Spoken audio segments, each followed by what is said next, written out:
I always thought I knew my dog, Leo. He's a goofy 7-year-old golden retriever who's scared of thunderstorms and loves belly rubs more than anything. We have our routine down to a science.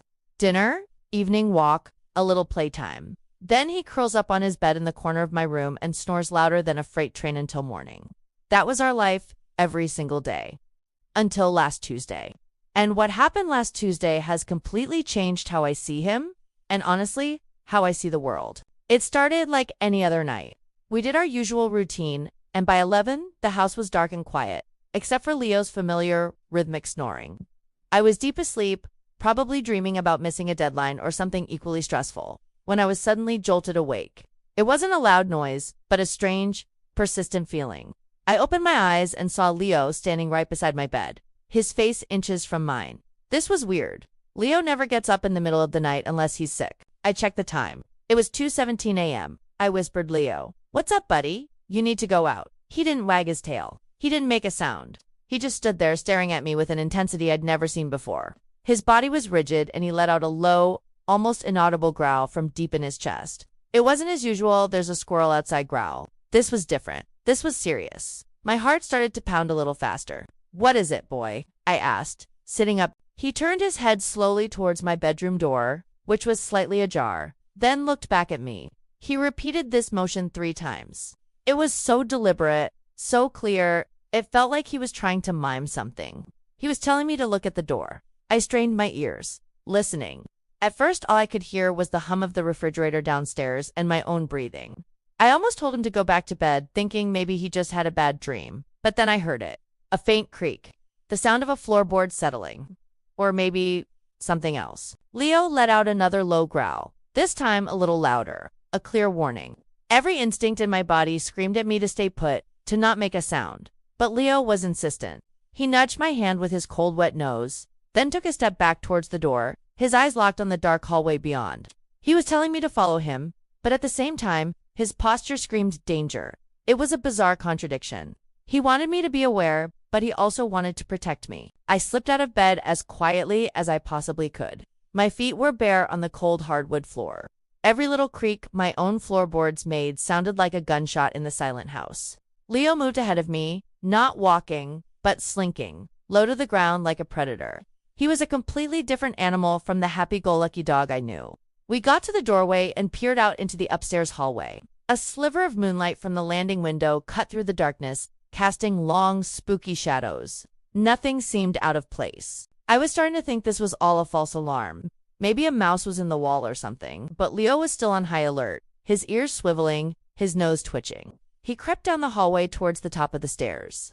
I followed, my hand trailing along the wall for support, my heart hammering against my ribs. As we reached the staircase, he stopped dead. He flattened himself to the floor, completely silent, and just watched. I crouched down behind him and peered over the banister into the living room below. And that's when my blood ran cold. The sliding glass door that led to the backyard, the one I know for a fact I had locked, was wide open. A cool night breeze was drifting in, making the curtains dance. And standing in the middle of my living room was a figure. A tall, dark silhouette, completely still. They were just standing there, in the center of the room, as if they were listening, just like we were. I couldn't breathe. My mind went blank with pure, primal fear. I was frozen. This is it, I thought. This is how it happens. But Leo wasn't frozen. As the figure took a slow step towards the staircase, Leo did something I will never, ever forget. He didn't bark. He didn't snarl. He launched himself down the stairs. It wasn't a clumsy, playful tumble. It was a silent, calculated blur of golden fur. He was a missile. He hit the bottom of the stairs, and in one fluid motion, he was across the living room. He slammed into the intruder's legs. I heard a muffled grunt of surprise and pain, followed by a crash as the person stumbled backward into my coffee table. Then all hell broke loose. Leo started barking, a ferocious, terrifying sound I had never heard him make. It wasn't a dog barking, it was a lion roaring.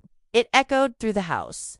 The intruders scrambled to their feet, fumbled for a second, and then bolted out the open glass door and disappeared into the darkness of the backyard. It was over in less than 10 seconds. The entire event. Leo stood at the open door, barking into the night, his body still tense, making sure the threat was gone. My legs finally started working again. I ran down the stairs, my hands shaking so badly I could barely hold my phone. I slammed the glass door shut and locked it, my eyes scanning the dark yard. Nothing. I called 911, my voice trembling as I tried to explain what happened. While I was on the phone with the dispatcher, Leo came back over to me. The ferocious guard dog was gone. He was just my Leo again. He leaned his full weight against my legs and started licking my hand, whining softly as if to ask if I was okay. I dropped to the floor and just hugged him, burying my face in his fur. He saved me. My goofy, lazy, snoring dog saved me. The police arrived quickly. They took my statement, dusted for prints, and searched the area, but the person was long gone. They found scuff marks near the lock on the sliding door. They had forced it open. The officer, a kind man with tired eyes, knelt down and gave Leo a good scratch behind the ears. He looked at me and said, "You've got a good boy here. You're very lucky. He probably saved your life tonight." I just nodded, unable to speak, tears streaming down my face. Lucky doesn't even begin to cover it. I don't know what would have happened if Leo hadn't woken me up. I don't know what that person wanted, but I know they weren't there to just look around. For the next few days, I was a wreck. Every creak in the house made me jump, but Leo never left my side. He followed me from room to room. At night, instead of sleeping on his bed, he lay on the floor right next to my side of the bed, facing the door, a silent guardian. It's been a few weeks now, and things are slowly getting back to normal. But my relationship with Leo is forever changed. He's not just my pet, my companion. He's my protector. He's my hero. They say dogs have a sixth sense, an intuition that we humans have lost. I never really put much stock in it before, but now, I'm a believer. That night, he knew.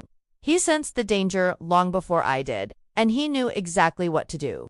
He didn't hesitate. So, next time your dog stares at nothing or barks at the dark, maybe don't be so quick to dismiss it. They see and hear things we don't. They feel things we can't, and sometimes they're watching over us in ways we could never possibly imagine. I owe my life to my dog, and I'll spend the rest of his life making sure he knows how much I love him. Thank you for listening to my story. Give your pets an extra hug for me tonight.